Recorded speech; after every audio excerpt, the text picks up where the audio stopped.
Here's exactly how to analyze wholesale deals and calculate the offer price. I know some people are saying, oh my gosh, Alex, I need to analyze the property every single time before I call a real estate agent. And that's not the case. If you did that, you're gonna be so slow, you're not gonna be submitting any offers. I only wanna analyze properties that have a chance of going through, where the agent actually wants to work with me, right? That's the important thing. So I don't analyze a property until I actually have a great call with the real estate agent. And that allows you to focus on the best deals possible. So now that we found the distressed deal, we made a great discovery call to the agent, they wanna work with us, we now need to analyze the deal, and you can actually reverse engineer the deal by filling in these appropriate numbers. The purchase price of the property, this is your offer price, the wholesale assignment fee that you want, the repair price, and the ARV, the after repair value. And so you wanna reverse engineer every deal that you have so you know exactly where you need to offer to make your desired wholesale fee and so that you have a profitable deal for your cash buyers. So first off, we're gonna find the ARV. This stands for after repair value, which is what a property is worth after it is renovated. And we find the ARV by finding comps, which is short for the word comparables. And comps are properties with similar characteristics to the subject property, so the property we're analyzing, to wholesale. Now the best comps are sold renovated comps because these will allow us to determine the after repair value of our subject property. And as pros, we use sold comps to determine what the future sales price of our subject property will be once it has been renovated to current market trends. Without comps, you can't determine the ARV. Without comps, you can't reverse engineer a deal. Without comps, you can't make a strong offer. Without comps, your cash buyer is not going to want a deal if they can't even understand where it's going to sell at. So it's extremely important to get these down. To find comps, all you need to do is use your local MLS, that's our favorite, or in this case, use redfin.com or zillow.com. And here's exactly what you look for. Now, I'm not going to go into extreme detail here, but anyone can go onto Redfin and then draw a circle of a radius of 0.5 miles, go back 6 months, select the sold data, look at the beautiful properties, and so help me by helping yourself. I'll cover exactly what you need to look for, and then you can use this criteria on every single property to be able to find these comps. So what we're looking for are the type of property that's the same as the subject property. So if we're looking at a detached single-family house, we want to look at detached single-family houses. I don't want you to go look up multifamily apartment buildings. I don't want you to find mobile home parks or anything like that. We compare apples to apples, so houses to houses. Now the status of the comparables, we want to look at sold comparables and the condition of them. We want to look at comparables in the best possible condition, ideally fully renovated. Because remember, we're trying to find the future sales price of this property once it's renovated. Now the sales date, we want to look at properties sold within 6 months. That's where we like to go max. And if you can find properties sold within 3 months, 2 months, that's fantastic as well. But 6 months is the furthest you want to go back. So don't go too far back because the market changes. So keep it within 6 months. And then the distance from your actual subject property, you want to have a 0.5 mile radius of the subject property. So when you use Redfin, you can look at Google Maps, you can say, hey, what's 0.5 miles of a radius exactly from the subject property? And then you can create a circle with it. Now we're also looking for comparables in the same city and zip code because different cities and zip codes have different prices and I want to compare apples to apples, right? If I'm looking in Claremont over here and La Jolla's over there, I want comps in Claremont. I think that makes sense, right? Now the size of the comparables, the living square footage of the property, always look at plus 20% or minus 20%. So if a property is 1,000 square feet, only go up to 1,200 square feet comparables and then also 800 on the low side. That's plus or minus 20%.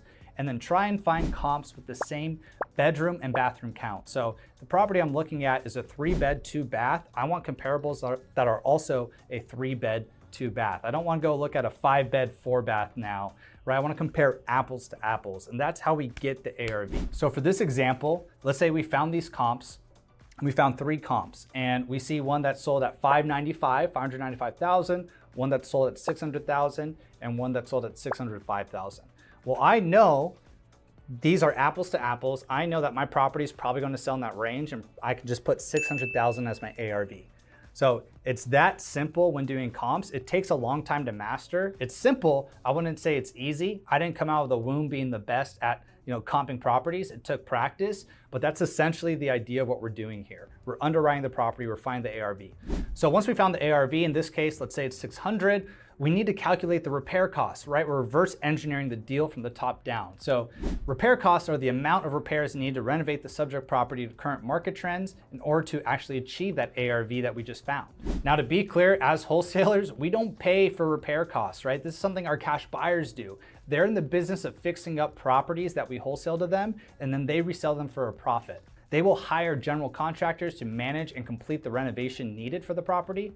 Now, for us to determine the repair costs, we use the photos from the MLS, or in this case, Redfin, in addition to the information told to us about the property from the listing agent on the discovery call in order to virtually estimate the repair costs for the property. Now, at times you may actually have to go to the property if it needs a tremendous amount of work to get your numbers down to the T, and if there's only a few photos or little to no photos, and the listing agent doesn't have much information.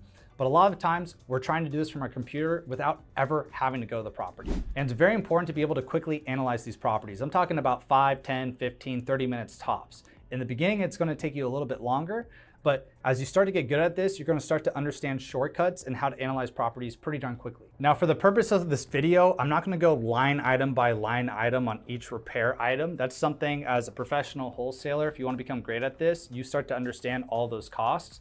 But another way to understand repair costs greatly is once you start to network with cash buyers, you understand their repair costs. They may have some rules of thumb on what they do to quickly estimate cosmetic renovations on a property. So if I know it's $40 per square foot because I talked to my cash buyers and this property is 1,478 square feet, I'm just gonna round up to 1,500 square feet and times 1,500 times 40. And then I know my estimated repair costs for a cosmetic renovation in this area is gonna be $60,000 because I talked to my cash buyers.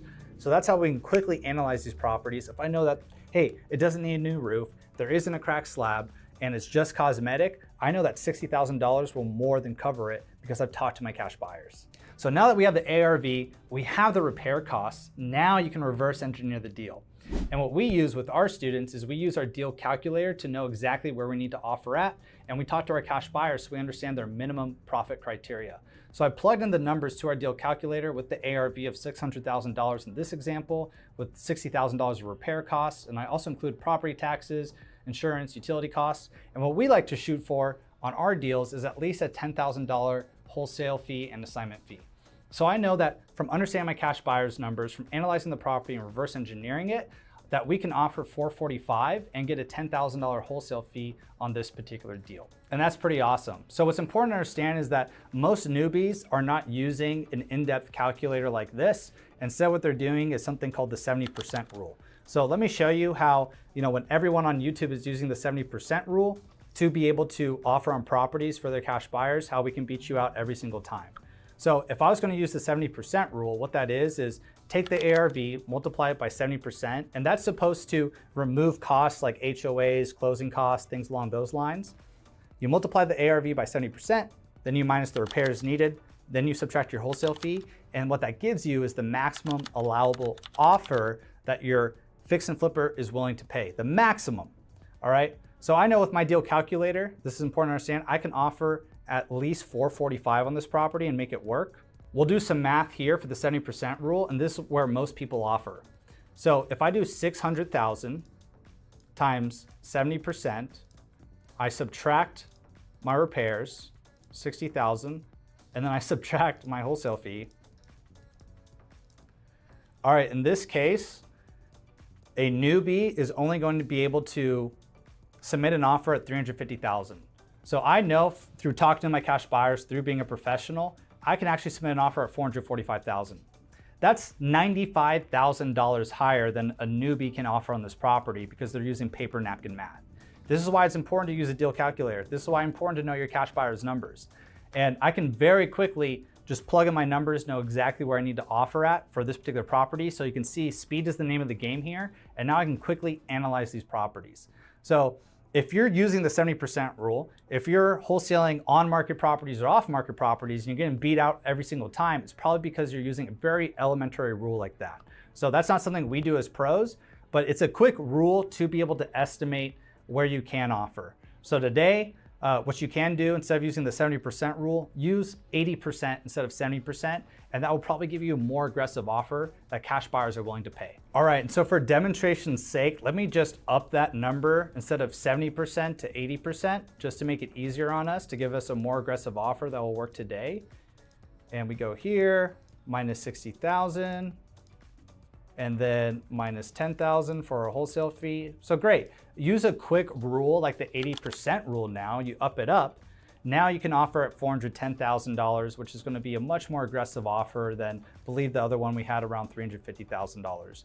Because we're always trying to not only compete on price, and a lot of times we're not trying to compete on price, but when I can beat you out on price every single time and still make a $10,000 wholesale fee, $95,000, $30,000 above your offer price, I'm going to beat you out every single time, especially when I'm going out in depth, building relationships with agents, being a professional from day one. And now at this point, I can call the real estate agent back, letting them know exactly where I need to offer at, and now we can get a written offer in, get this thing signed, and get this deal closed. That's the goal. There you have it. And if you want to build a hyper profitable wholesaling business, then check out my full in-depth training at realestateskills.com/watch. I'll show you how to start closing multiple deals per month with predictability without having to spend $1 on marketing. See you there, and happy wholesaling.